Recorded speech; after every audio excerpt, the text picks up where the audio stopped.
Oiê! Seja muito bem-vindo ao Na Leitura. Hoje iniciamos a obra 3 de Valérie Perrin. Prepare-se para mergulhar nessa história de amizade, mistério e reencontros. Vamos juntos? Hoje de manhã, Nina me olhou sem me ver. Seu olhar escorregou como as gotas de chuva na minha capa impermeável, logo antes dela desaparecer dentro de um canil. Estava caindo uma tempestade. Vislumbrei sua palidez e seu cabelo preto debaixo do capuz. Ela usava galochas grandes demais e segurava uma mangueira comprida. Avistá-la provocou uma espécie de descarga elétrica na minha barriga. 500.000 volts, pelo menos. Entreguei 30 quilos de ração. Faço isso todo mês, mas nunca entro no abrigo. Ouço os cães, mas não os vejo, a não ser quando um dos passeadores cruza meu caminho. Há sacos alinhados, lado a lado, diante do portão de entrada. Um funcionário, sempre o mesmo, um rapaz alto com barba por fazer, me ajuda a carregá-los até uma porta, onde vejo os avisos "Abandono mata" e "Por favor, fechar bem a porta ao sair".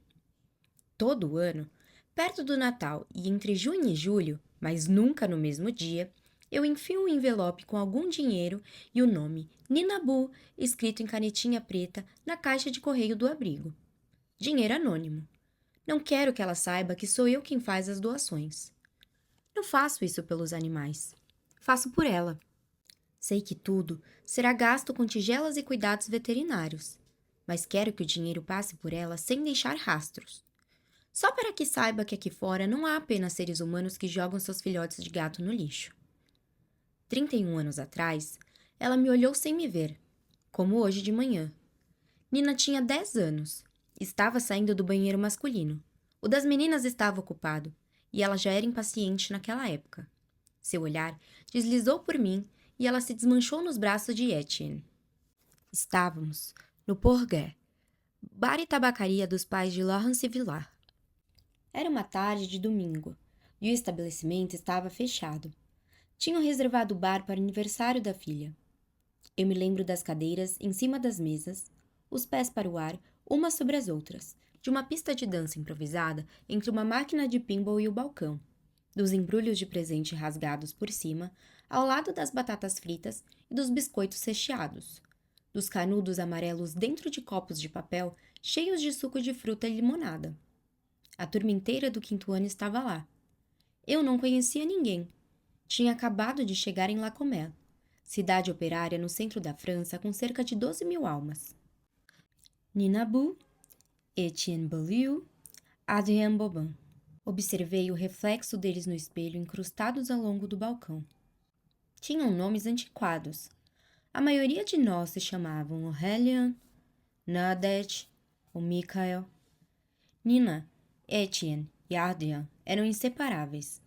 Nesse dia, como em todos os outros, eles não me viram.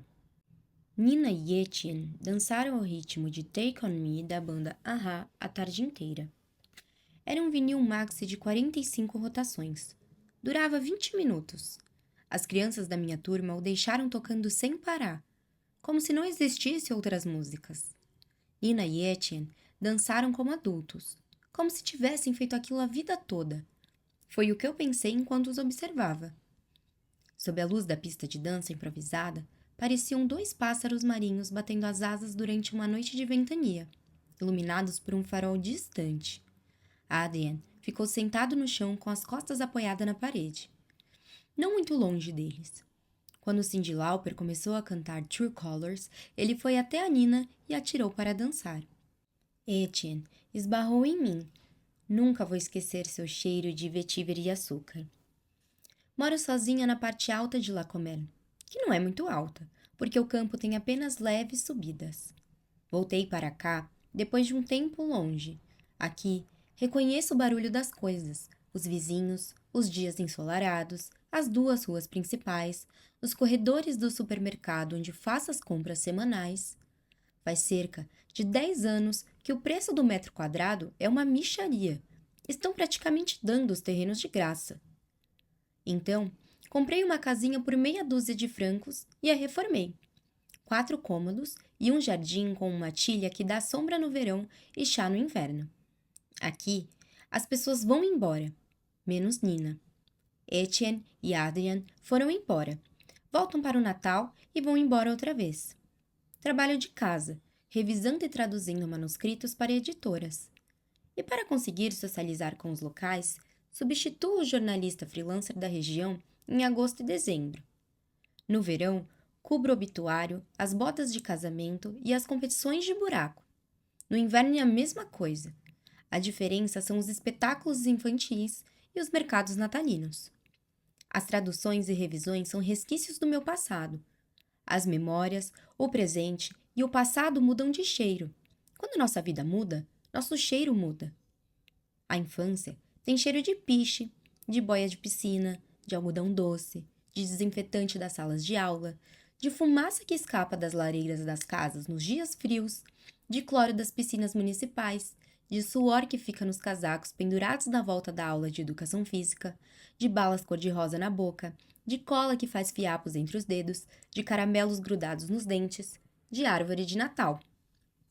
A adolescência tem cheiro de um primeiro trago, de desodorante almiscarado, de torrada com manteiga mergulhada em uma xícara de chocolate quente, de uísque com Coca-Cola, de adegas transformadas em salões de festa, de corpo que deseja, de creme anti-acne, de gel para cabelo, de shampoo, de batom, de manchas de sabão nas calças jeans.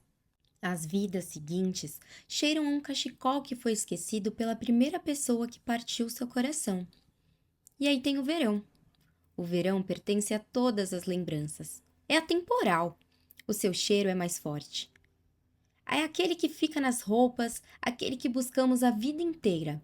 O de fruta muito doce, de brisa do mar, de rosquinha, de café, de protetor solar, do pó de arroz das avós. O verão pertence a todas as idades. Não tem infância nem adolescência. O verão é um anjo. Sou alta e desengonçada. Nem muito magra, nem muito gorda. Uso franja e tenho um cabelo castanho escuro cortado na altura dos ombros. Há alguns frios brancos na cabeleira, que escondo com rímel marrom. Meu nome é Virginie. Tenho a mesma idade deles.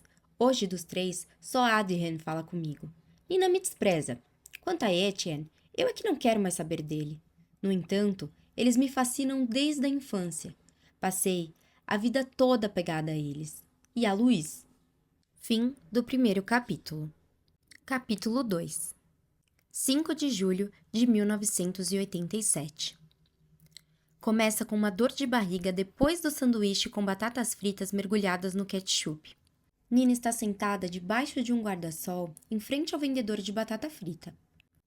Há algumas mesas de ferro coloridas e uma varanda com vista para as 3 piscinas do clube municipal.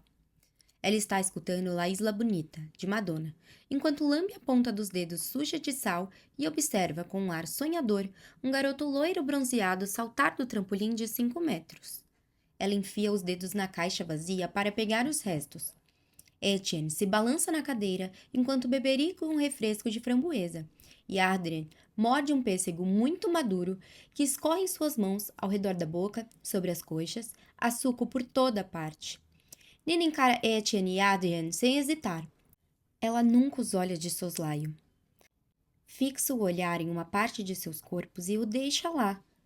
Isso incomoda Etienne, e ele muitas vezes reclama. Para de me olhar desse jeito! Adrien parece não ligar.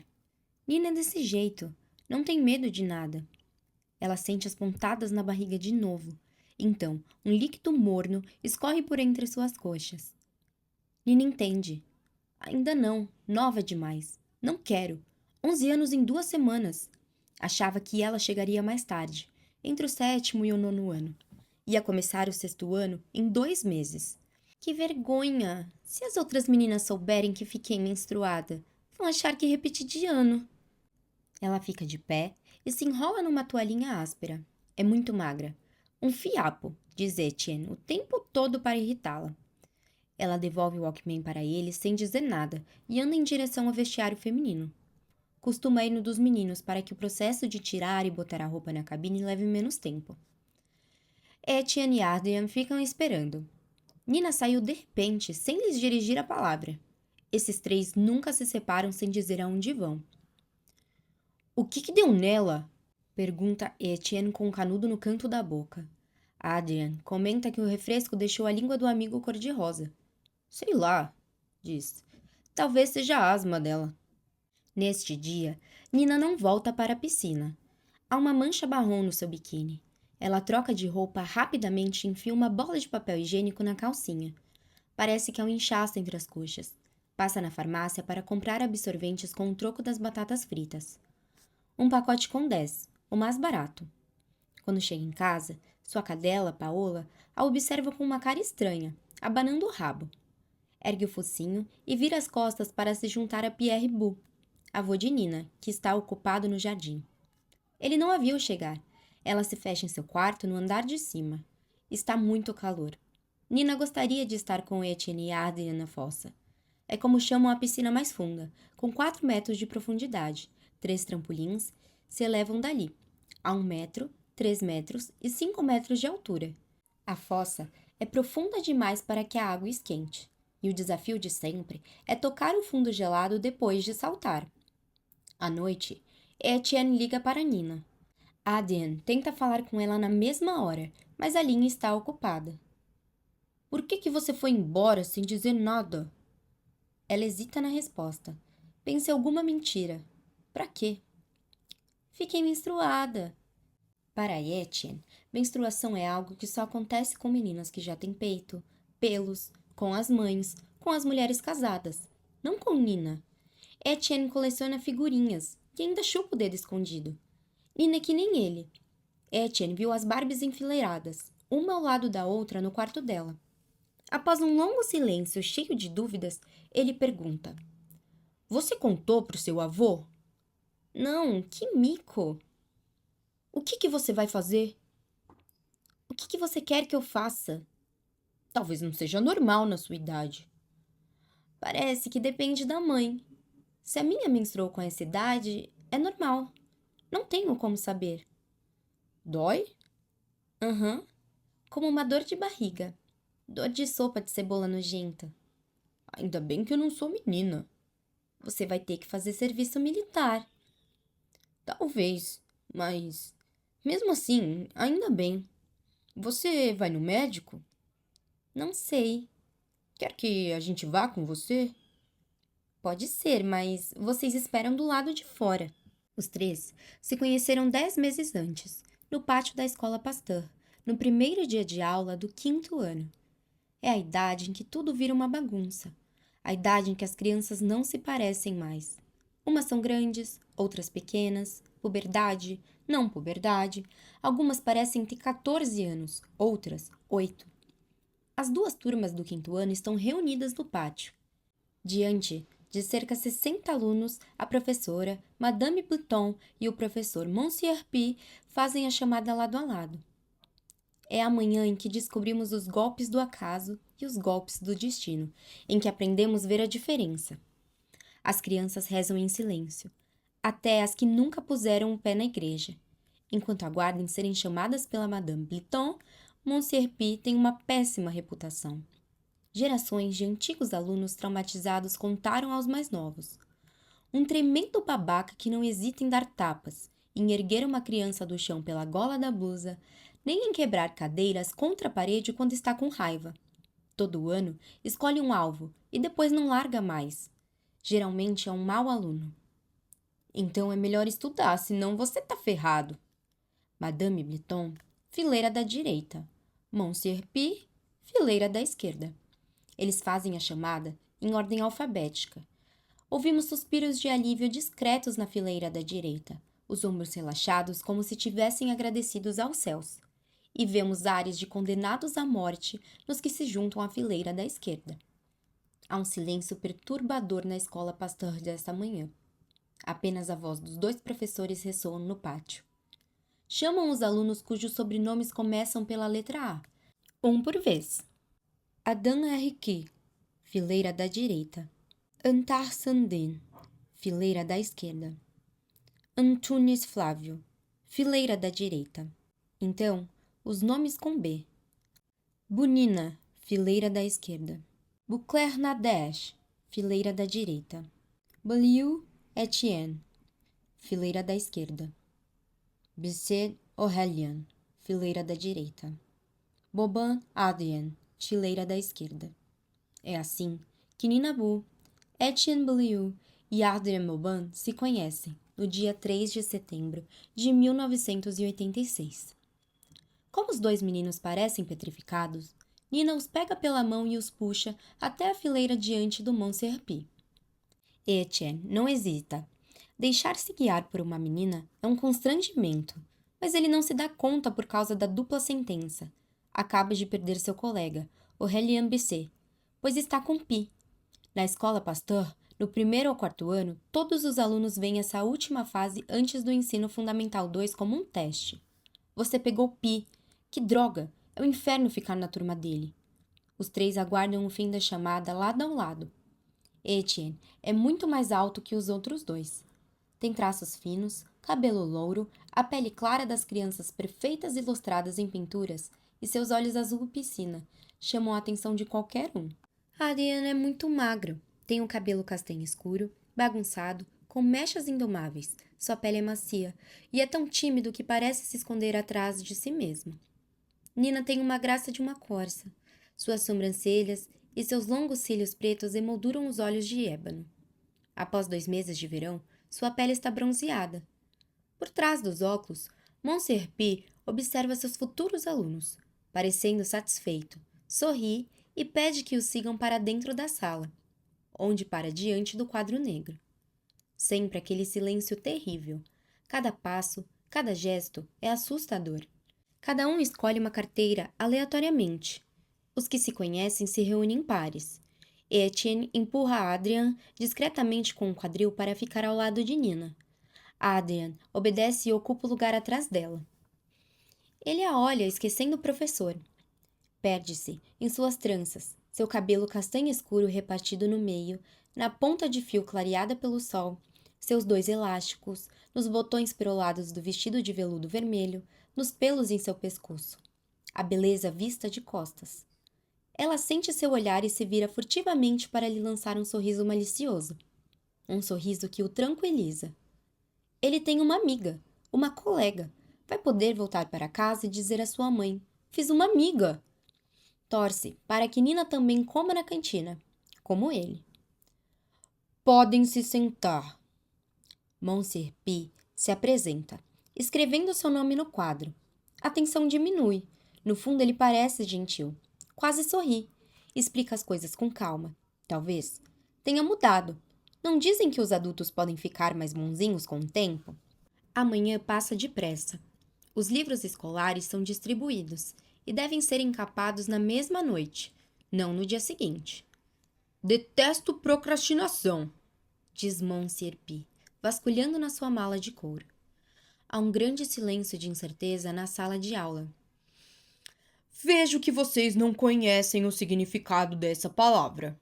Montserrat se levanta, apaga o nome com o apagador e escreve no quadro procrastinação, do verbo procrastinar, e sublinha 3 vezes. Significa deixar para amanhã o que podemos fazer hoje. Em seguida, ele pede que os alunos se levantem, um de cada vez, digam nome e sobrenome e definam um ponto fraco e um ponto forte. Ninguém se move. Ai, ai, ai! Vocês estão dormindo acordados? Precisam acordar! Bem, vamos na sorte então. Ele aponta para a menina ao lado de Adrien, uma loirinha muito pálida. Ela fica de pé. Meu nome é Caroline Dessein. Meu ponto forte é gostar de ler. Meu ponto fraco é que tenho vertigem. Caroline fica um pouco corada e se senta. Próximo! Esse é o seu lado, diz Pi. Adrien se levanta, a testa vermelha, as mãos úmidas, o terror de falar em público. Meu nome é Adrien Boban. Meu ponto forte é gostar de ler também. Meu ponto fraco, tenho medo de cobra. Nina levanta a mão. O professor a encoraja, meneando a cabeça. Eu me chamo Nina Bu. Meu ponto forte é desenhar. Meu ponto fraco, a asma. Etienne fica de pé. Você não levantou a mão, grita Pi. Silêncio. Tudo bem. É o primeiro dia. Geralmente, no primeiro dia eu tô mais tranquilo. Sente-se. Se quiser falar, vai ter que levantar a mão. Próximo! Etienne se senta imediatamente, suando frio nas costas. Suas mãos tremem. É meio-dia. O sinal toca em todas as salas de aula. Ninguém ousa se mover. Monserpi pede aos alunos que ainda não se apresentaram que terminem o exercício. Etienne levanta a mão diversas vezes para falar, mas o professor o ignora, até o momento em que manda todos irem almoçar. Assim que saem da sala, Etienne e Adrian ficam esperando Nina diante da porta, na esperança de que o grupo se junte novamente. Quando ela chega, Etienne está arrasado. Todo mundo se apresentou, menos eu, diz ele gemendo. Como é que você se chama mesmo? Pergunta Nina. Etienne Bliu. Meu ponto forte são os esportes. Meu ponto fraco? Não sei. Sou mais ou menos bom em tudo. Você não tem nenhum defeito? Indaga Nina. Acho que não. Não tem medo de nada? Questiona. Não. Mesmo numa floresta sozinho de noite?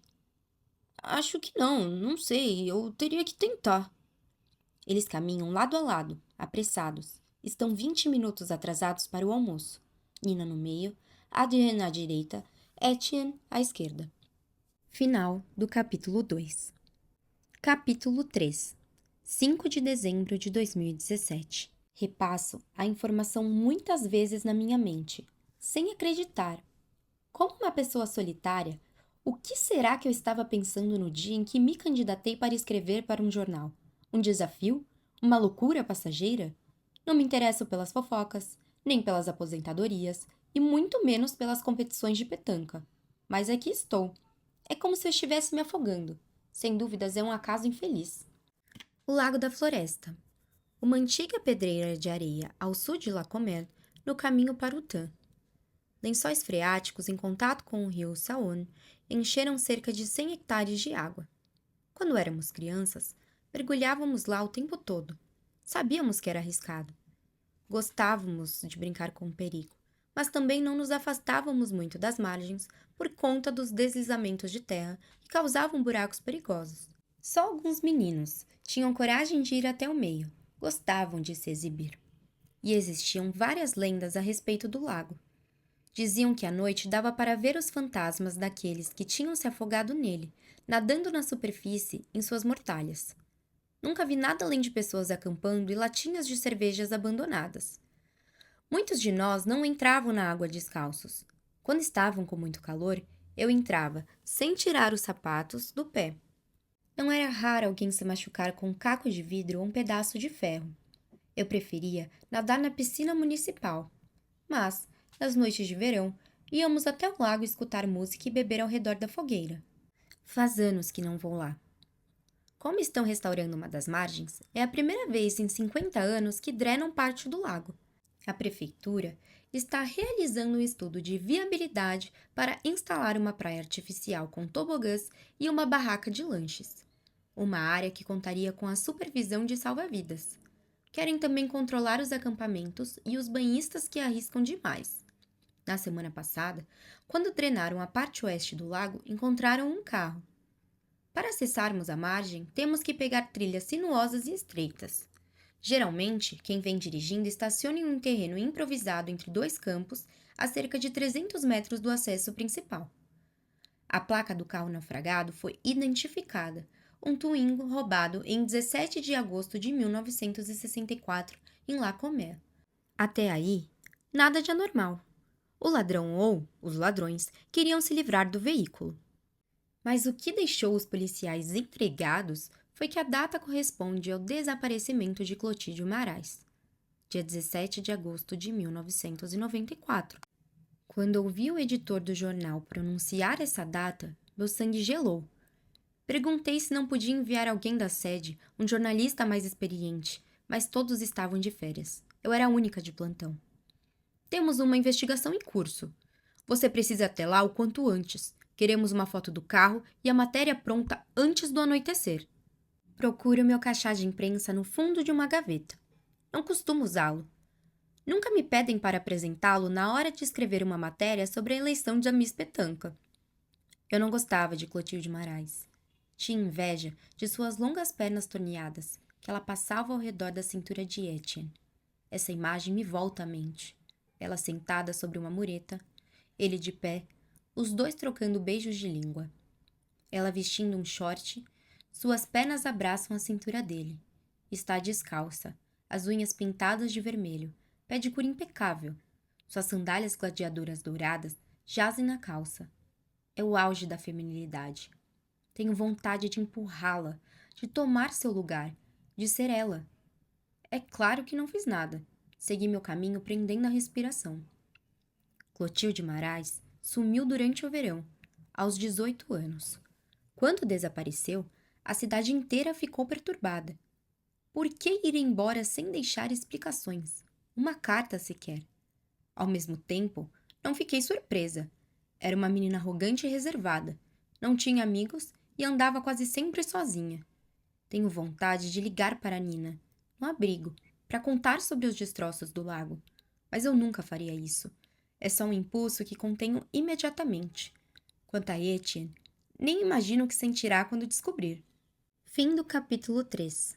Início do capítulo 4. O ano letivo de 1986 e 1987 foi o único em que o professor Antoine P.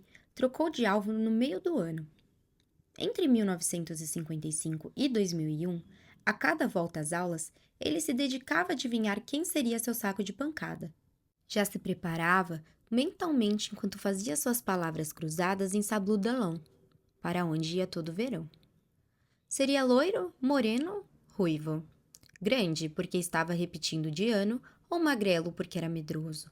Um aluno que ele não suportaria desde o começo, desde que colocasse a bunda em um dos assentos da sala, desde que dissesse a palavra presente e que sua voz o irritasse como um garfo arranhando o fundo de um prato. Só meninos. Garotas não o interessavam. Ele passava horas lendo e decifrando as fichas pessoais dos alunos para encontrar alguém ideal. Como gostava de decifrar os nomes, sobrenomes, as situações familiares de seus alunos. Como se deleitava em todas aquelas informações. Era como se estivesse do lado de fora, observando no escuro o que acontece dentro de uma das casas com luzes acesas. Profissões do pai e da mãe. Ele nunca escolhia um aluno cujos pais fossem funcionários públicos. Foi o que salvou Etienne Billiou no primeiro dia de aula de 1986. Se Pi não tivesse lido na sua ficha que os pais dele eram funcionários públicos de cargos importantes, o teria maltratado o ano inteiro. Levantar e falar sem pedir permissão, vejam só.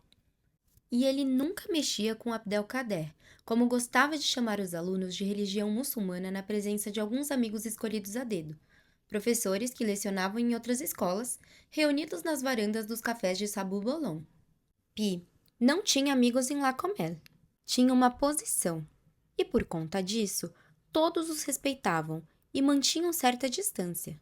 Depois de ter feito uma triagem, examinando a situação profissional dos pais e as respectivas nacionalidades, 3 dias eram suficientes para eleger, a partir dos vários critérios invariáveis, quem lhe causaria antipatia. O aluno deveria ter um ar de estupidez, um olhar de besta, uma lentidão na compreensão, um tique, uma camisa amassada, um pouco de gordura na barriga, sapatos sujos, uma postura insegura. Também poderia azucrinar aquele que parecesse seguro demais, pretensioso, com um sorrisinho de canto de boca, um olhar ousado, um engraçadinho. Adorava calar esses meninos. Procurava a rachadura mais imperceptível da turma para se enfiar lá dentro. Sempre tinha dado aula no 5º ano, última série antes que os alunos entrassem na segunda parte do ensino fundamental, que ele considerava ser a grande lixeira da educação nacional. A sensação era de talhar pedras preciosas para que terminassem numa sarjeta. É que nem mijar num violino, como dizia a sua esposa enquanto engolia sua sopa à noite. Em setembro de 1986, ele se dedicou por Martin Delannoy, que tinha repetido o 2º ano. Ele havia sido diagnosticado com dislexia e se consultava com um fonoaudiólogo.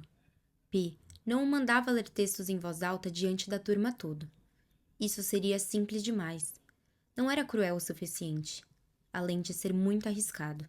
O professor não queria provocar a desconfiança dos pais. Afinal, os alunos falavam, contavam tudo o que acontecia diante de seus pratos de ravioli.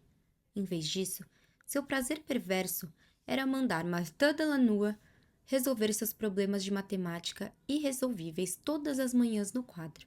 Escondia sua satisfação através do sorriso falso quando via o aluno tremer e ficar pálido.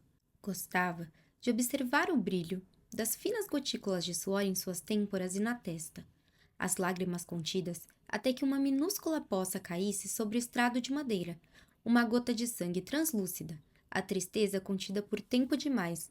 Depois, eram rios nas bochechas, como uma barragem que cede. E ele, Pi, assumiu uma voz melosa e dizia: "Volte para o lugar, meu garoto. Você vai ficar aqui durante o recreio para eu explicar." Ele raramente gritava. Era de uma brandura nojenta. Então, sem aviso, porque um aluno estava falando, porque sua esposa tinha lhe virado as costas na noite anterior, porque não fizeram algo que ele queria pela manhã, Pia agarrava a gola da camisa de uma criança e a erguia. Nota ruim, tema irrelevante, risos, falação, falta de atenção, bocejo. Nesses casos, os muros tremiam e a voz do homem ressoava até os cumes dos grandes castanheiros plantados no pátio. Os pais dos alunos não reclamavam, porque todos que passavam pela turma do Monsieur Pi conseguiam aumentar a média.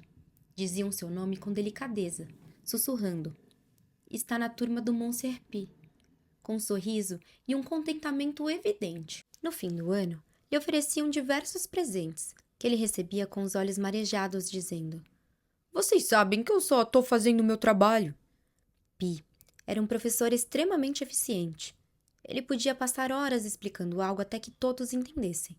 Era capaz de repetir 1000 vezes a mesma explicação.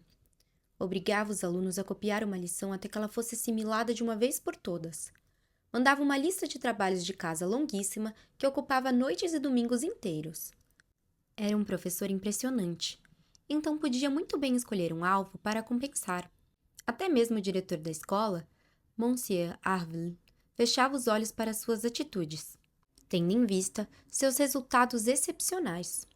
O ano letivo de 1986 e 1987 começou com Martin Delannoy até o dia em que a foto da turma foi distribuída logo antes do recreio. O envelope por criança com preço da foto e dos retratos individuais transformados em calendários, marca-páginas e cartões. Nessa manhã, Adrien Bobin e Martin Delannoy ficaram na sala para terminar de copiar a lição sobre concordâncias no plural. Pi foi até a sala dos professores para tomar um café. Voltou para a sala de aula lá pelas 11, alguns minutos antes da aula começar outra vez. Empurrou a porta silenciosamente. Adorava chegar de surpresa atrás de um aluno para assustá-lo. Observou Martin Delannoy com a cara enfiada no caderno, a cabeça de lado, passando a língua nos lábios enquanto copiava. Pi ia fazer um comentário sobre seu jeito de segurar a caneta tinteiro quando Adrien Bobin chamou sua atenção. O menino cabeludo que não reclamava nunca, estudioso, o tipo de garoto que deixaria em paz, de modo geral, mas naquela manhã ele não resistiu. Pi foi atravessado por uma espada gelada quando seu olhar repousou em Adrien. Seu cérebro afiado levou um quarto de segundo para analisar. Sua raiva silenciosa, sua perversão, passaram de um para o outro. Parecia uma descarga elétrica passando de Delannoy, sentado à esquerda da sala, a Bobin, à direita. Adrien ergueu a cabeça e só viu a escuridão no olhar de Pi. Atrás dos óculos, uma tempestade louca se lançava sobre ele, ameaçadora e mortal, daquelas que matam. Adrien entendeu imediatamente, baixou os olhos e voltou ao trabalho, mas já era tarde demais. Final do capítulo 4. Capítulo 5. 6 de dezembro de 2017. Ouço os sinos da igreja ao longe. Quando eles se manifestam em plena tarde, é porque alguém está sendo enterrado. Um idoso, sem dúvida. Se fosse uma pessoa jovem, eu teria descoberto durante o meu plantão. Aqui só tem velhos. Das duas escolas, A Pasteur e a Danton só sobrou uma. E até quando? Quando uma usina perde seus funcionários, perdemos também seus filhos. Nos últimos 20 anos, houve muitas demissões em massa e aposentadorias precoces. A usina Maglan, que fabrica peças de automóveis, passou de 3.000 funcionários assalariados em 1980 para 340 em 2017. O golpe final veio em 2003, quando a empresa de transporte Damam foi vendida e depois, alguns anos mais tarde, transferida de local. Chove em minha tilha. Estou revisitando o manuscrito enquanto espero para saber mais a respeito do carro que foi encontrado no fundo do lago. O veículo foi levado até o TAM. Os policiais não me deixaram chegar perto. Tirei algumas fotos da carcaça retirada da água. Hoje de manhã, a história ocupou um espaço minúsculo no jornal. Mas se encontrarem um ou mais cadáveres lá dentro, vai passar na primeira página. Tenho a impressão de que os policiais estão pisando em ovos com os jornalistas.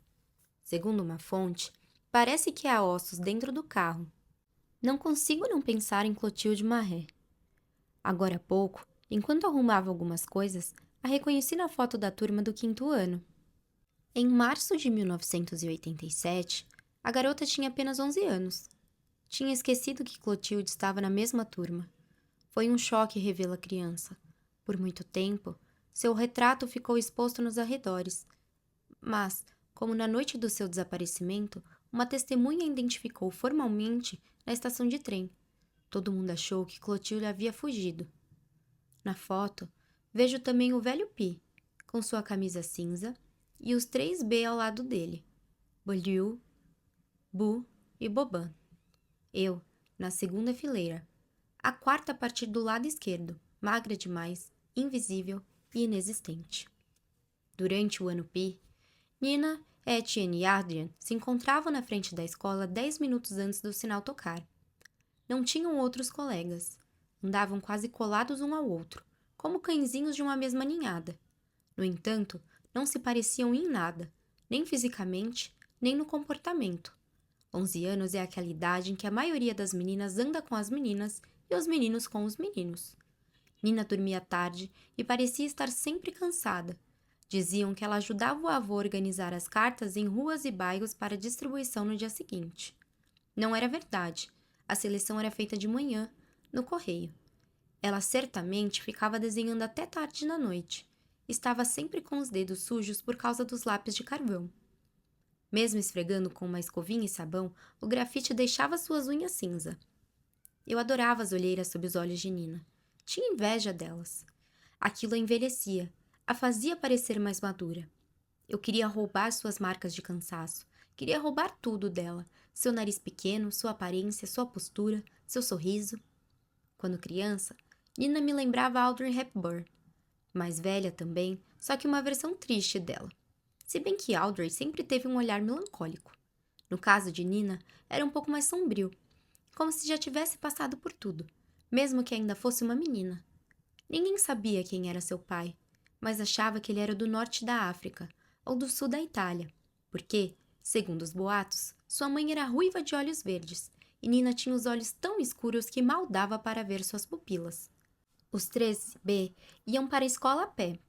Etienne e Adrian só andavam de skate à noite, nas tardes de quarta-feira e nas férias. Nina e o avô moravam em uma vila operária, numa dessas casas de tijolo todas idênticas, coladas umas às outras em uma dezena de ruas, com uma pequena horta aos fundos. Cada jardim alimentava uma família inteira, e alguns vizinhos também, se a colheita fosse boa. Adrian e sua mãe, Josephine, moravam em um apartamento no quarto e último andar de um prédio dos anos de 1960. Etienne e seus pais, sua irmã mais nova, Louise, moravam em uma bela casa cercada de árvores centenárias. O filho mais velho, Paul Emily, tinha ido estudar em Dijon. Nina era criada por um velho. Etienne era filho de um velho. O pai de Adrian era ausente, e sua mãe fumava maconha e escutava Sadie and Soul Joe de Murray Head, enquanto limpava as janelas da sala de jantar. Os três moravam perto da escola. Eram unidos pelo mesmo ideal, ir embora dali quando crescessem. Deixar aquele interior para morar numa cidade cheia de semáforos, barulho e fervor, de escada rolante e vitrine. E de luzes por toda parte, mesmo à noite. Cheia de gente nas calçadas, desconhecidos, estranhos sobre os quais não se pode fofocar. Passavam a maior parte do tempo livre juntos, incluindo recreios e almoços. Riam das mesmas coisas. Pegavam listas telefônicas, abriam numa página qualquer, discavam um número e faziam reservas disfarçando a voz. Viam revistas Magnum e Fame com as cortinas fechadas, comendo bala. Jogavam Mastermind e Batalha Naval. Liam Tintin ou Almanach de Letrange, juntos, deitados na cama de Nina. Acabei, diziam Adrian e Etienne em uníssono. Então, só quando os dois garotos se pronunciavam, Nina virava a página. Eles adoravam meter medo uns nos outros, contar histórias, colocar bombas de fedor nos corredores de supermercado, se gravar cantando durante horas no gravador de fita cassete e ouvir depois, rindo feito bobos. Etienne era o vocalista, Nina, o coro, e Adrian acompanhava sem hesitar. Seus rituais também eram ritmados pelas crises de asma de Nina. Os três dependiam de seus brônquios temperamentais. Algumas crises podiam durar horas, apesar da bombinha. Durante as crises mais intensas, Nina preferia ficar sozinha, com a sua respiração desregulada. Hadrian e Etienne voltavam para suas respectivas casas. Hadrian para ler ou pensar sobre o que tinham conversado, Etienne para andar de skate ou ir assistir ao fim da Recré a 2, na televisão com Louise, sua irmã mais nova. Nina era o elo que unia os dois. Sem ela, Hadrian e Etienne não se encontravam. Era 3 ou nada. Os dois meninos gostavam de Nina porque ela não julgava ninguém, enquanto em La Comelle todo mundo fofocava sobre tudo. Boatos eram herdados, eram passados de geração em geração. Nina levava a reputação da mãe. Era apenas a pequena bastarda de um Zé Ninguém. Adrian, devido à sua timidez, só atraía o interesse de Nina, que o achava inteligente e misterioso. Sua mãe, Josephine, uma riponga cujas saias compridas se arrastavam pela calça, havia acabado de ser contratada na creche municipal. Não tinha pai. Viam a mãe e filho como dois hippies. Quanto a Etienne, era desdenhado por muitos alunos por ser filho de burgueses. Em La Comelle, as pessoas não se misturavam. Os guardanapos de pano ficavam com os guardanapos de pano, e os panos de chão com os panos de chão. Os operários eram respeitados, os mestres de obra nem tanto. Os filhos de funcionários públicos eram mal vistos, o conforto e a riqueza eram quase suspeitos. Os três sempre iam ao cinema juntos, sempre sentavam na primeira fileira. Ali, Adrian não ficava abandonado lá atrás como na sala de aula, ficava ao lado de Nina, ela no meio, ele à sua direita e Etienne à esquerda dela. No dia em que viram a vingança de Manon, Nina agarrou a mão dos dois no momento em que Hugolin costura o lenço de Manon na própria pele e as continuou segurando muito tempo depois de ter se enforcado.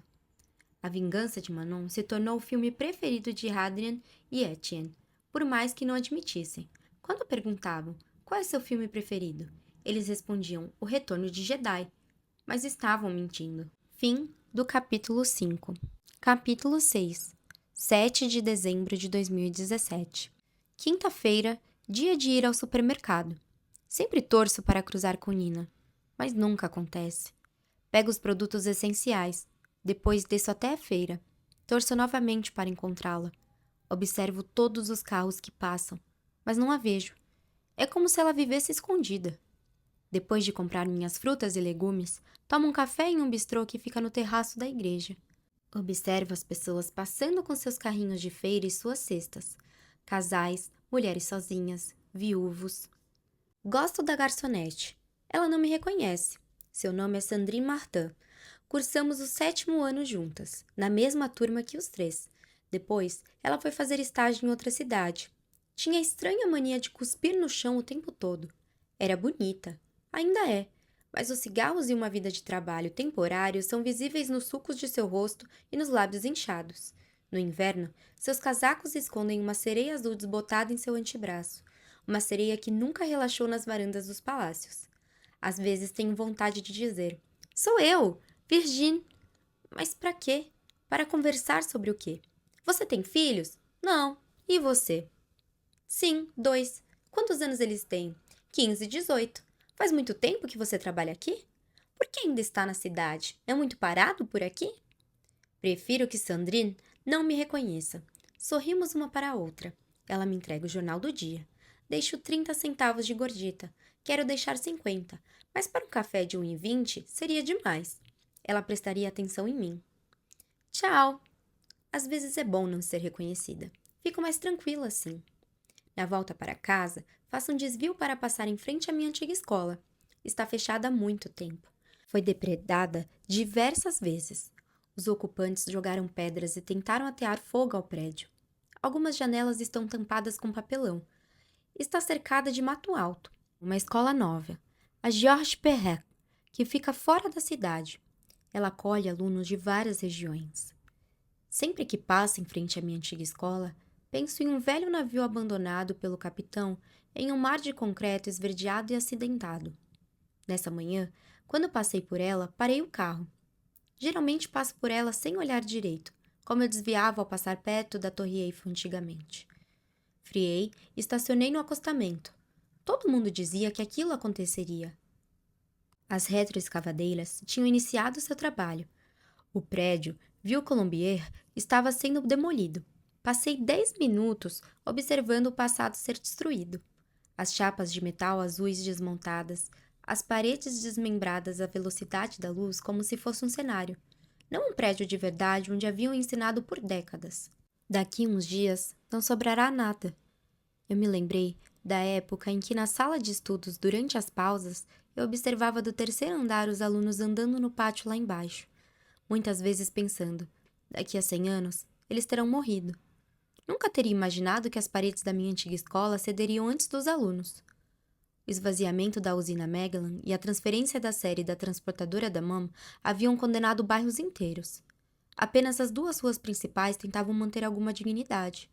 Os últimos heróis deste mundo moderno, os pequenos comerciantes, como são chamados nos jornais da TV, se mobilizam para manter o coração do centro da cidade batendo. Aqui, as ervas daninhas ganharam terreno. Os lugares onde costumávamos circular quando eu era criança foram reduzidos a muros rachados, janelas fechadas, letreiros pálidos e enferrujados e calçadas onde o concreto está coberto de musgo. Restaram apenas terrenos baldios onde Adrian e Etienne andavam de skate. Fim do capítulo 6. Capítulo 7. A partir da segunda-feira, 9 de março de 1987, o dia em que Pi passou a desprezar Adrian, ele passou a contar os dias como um prisioneiro contos que separam da liberdade. Tirando as tardes de sábado, os domingos, as quartas-feiras, dia em que a escola não funcionava, e os feriados, teria de aguentar 61 dias e meio até chegar às férias. 61 dias e meio entrando na sala com a sensação de estar com chumbo na barriga e nos sapatos. 61 dias e meio riscando o dia passando, a cada noite com uma canetinha preta, empurrando a ponta com força para se aliviar. Ele riscava os dias num calendário dos bombeiros onde havia fotografias de homens intervindo em acidentes de trânsito, inundações e incêndios. Era exatamente o estado de espírito em que Adrian se encontrava, atormentado pelo professor. Era obrigado a ficar na sala durante os recreios e depois da aula todos os dias. Pia alegava uma lição não aprendida, um texto mal redigido, que ele deveria refazer com atenção para a caligrafia, obrigava Adrian a redesenhar um paralelepípedo retângulo, a rever os prefixos, sufixos, as ordens de grandeza, a escrever 100 vezes "Eu não sonho" em sala de aula. Desde o dia 9 de março de 1987, Adrian não sonhava mais. Não observava mais a nuca de Nina, seu cabelo, seus elásticos, seu vestido, seus ombros, suas costas. Pi estava sempre debruçado acima do seu ombro, fungando.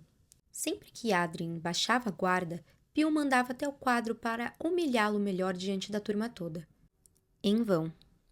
Os tímidos não são fracos ou covardes. Os carrascos, não necessariamente, levam a melhor. Adrien não chorou nenhuma vez.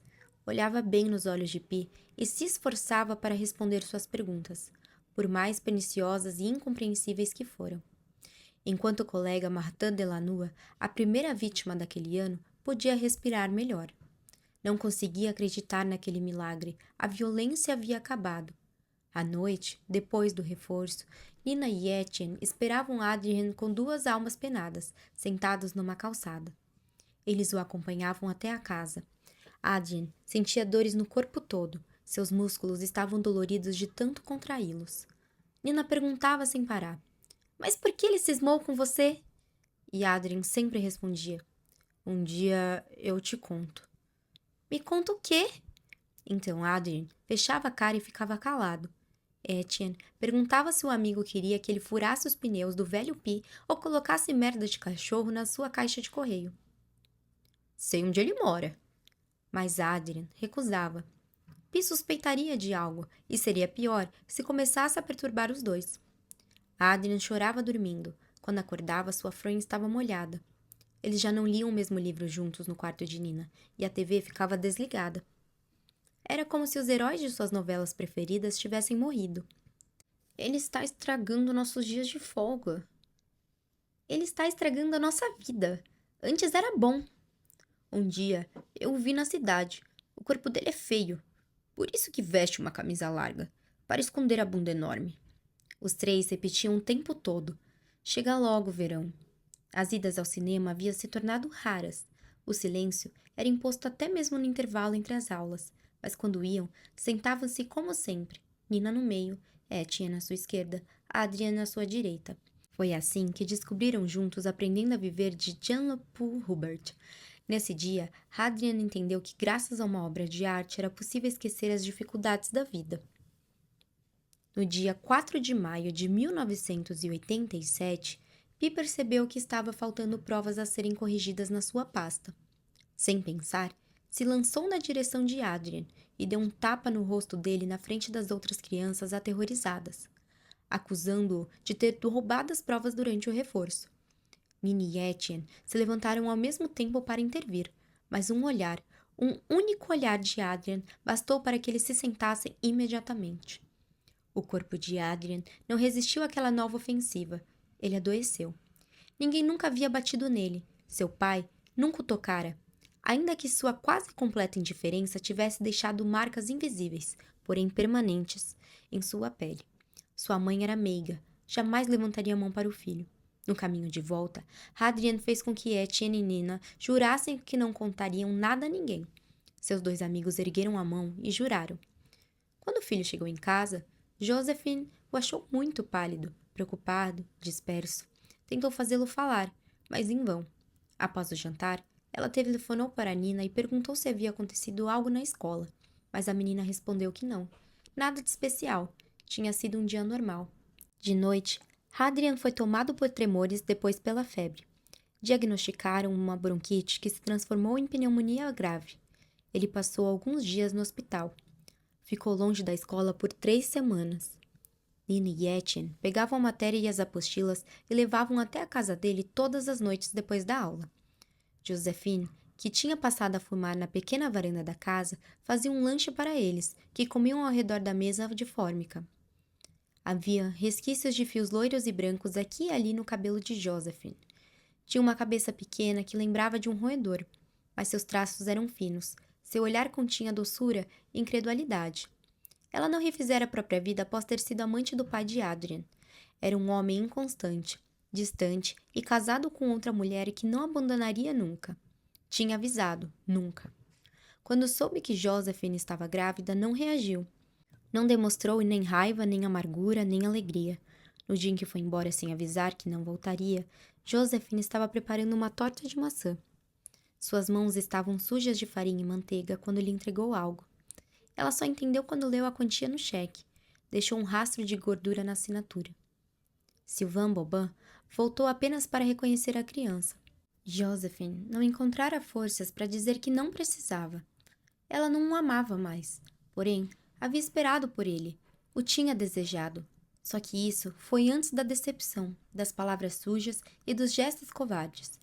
Ela permitiu que ele se aproximasse do berço, mas ele se manteve longe.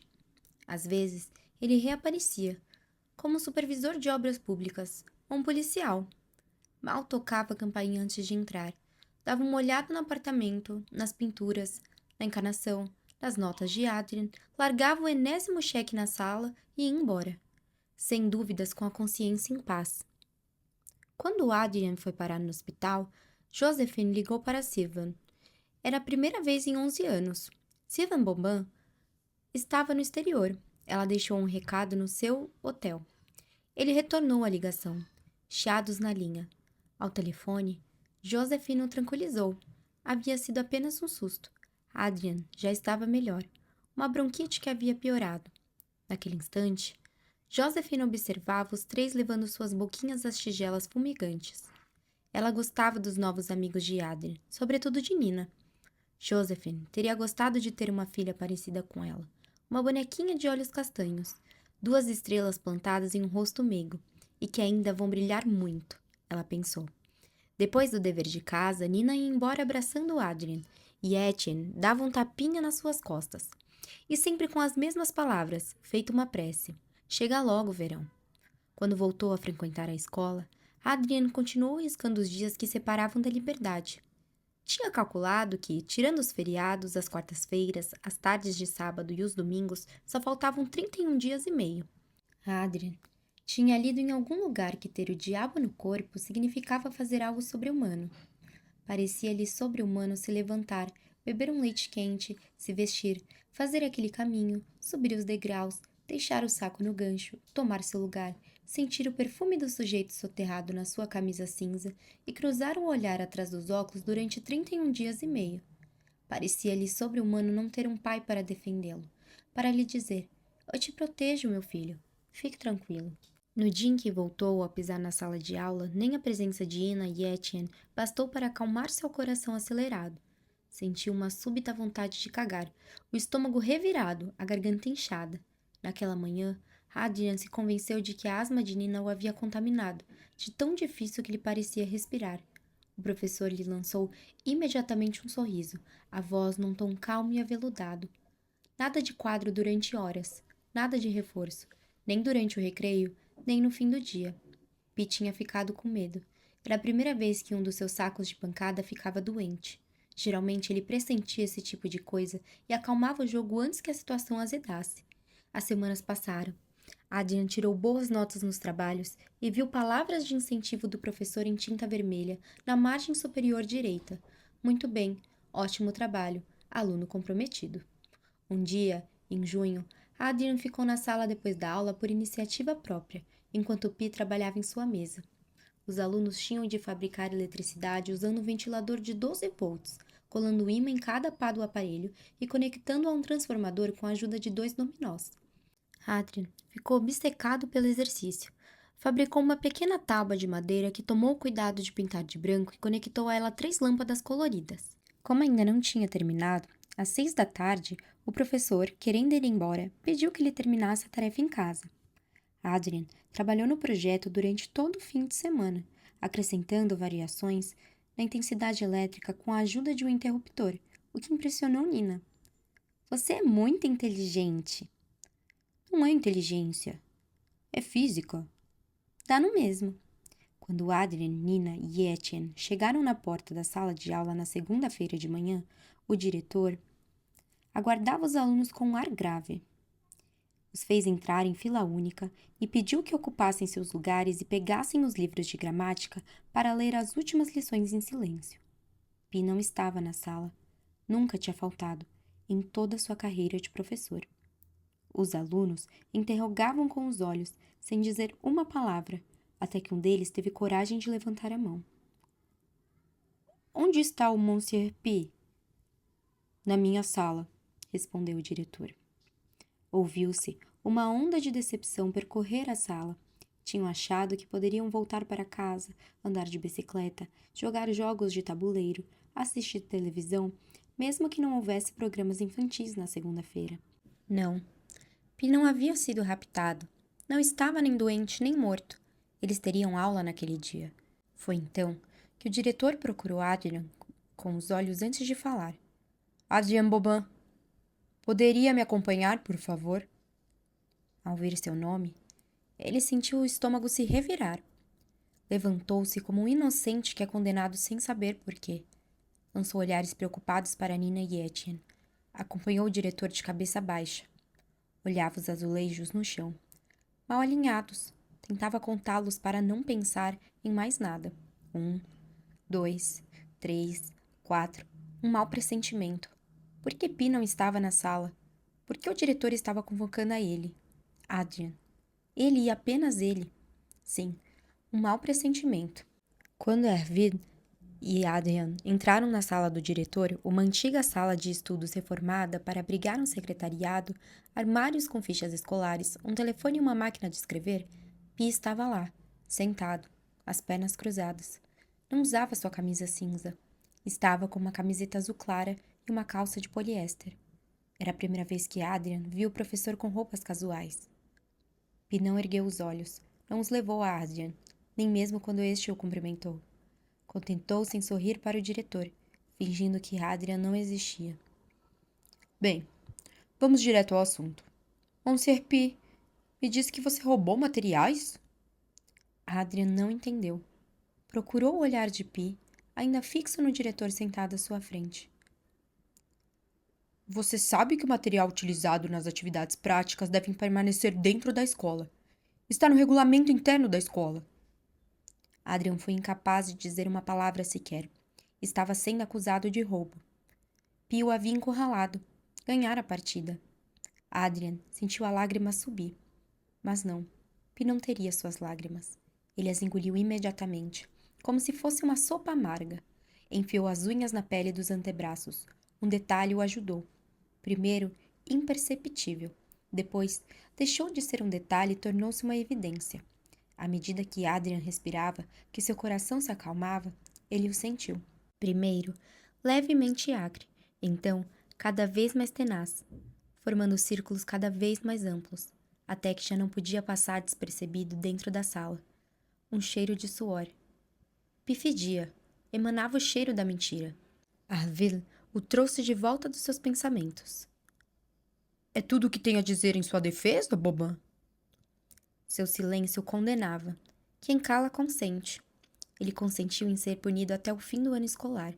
Teria de copiar linhas e linhas das lições todos os dias e entregá-las ao diretor. Foi acusado de roubo diante da turma toda e separado dos colegas. Sua mesa foi colocada no fundo, contra o radiador frio.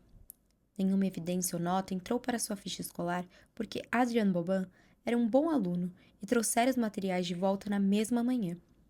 Além disso, eram apenas 3 lâmpadas, fios elétricos e materiais sem qualquer valor. A punição era mais pelo princípio, para que aquilo não passasse despercebido. Quando Josephine soube do ocorrido, quis falar com o diretor e Pi imediatamente e entrar em contato com o reitor por conta das acusações falsas. Adrian recusou. Pi estava certo. Eu roubei as coisas. Você acha que eu sou idiota? Por que está defendendo ele? Só faltam 19 dias para as férias. Eu vou ligar pro seu pai. Eu não tenho pai nenhum. Ele está pouco se lixando para mim.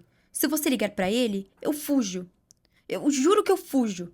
E você não vai me ver nunca mais na vida. Josephine cedeu. Não ligou para ninguém. Nem para o pai, nem para o reitor. Josephine acreditou nas palavras do filho. Adrian era capaz de desaparecer. Ela sempre sentira aquilo. Sempre soubera. Era como uma ameaça insidiosa. Havia algo preocupante em seu filho, que não tinha nada a ver com o universo infantil. Adrian nunca estava relaxado.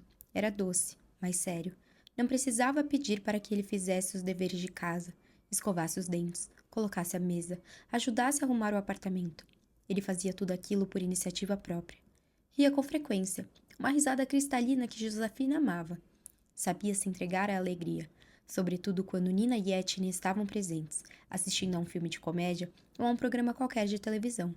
Mas ele sempre voltava à sua seriedade natural, como um adulto que calça 44. A partir desse dia, Adrian passou a desconfiar dos outros, de sua perversidade. Nunca mais confiou em ninguém. O ano escolar tinha lhe dado 2 amigos e tirado a sua inocência.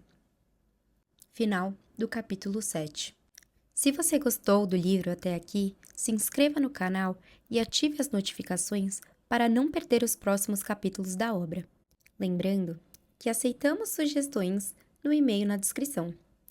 Beijos!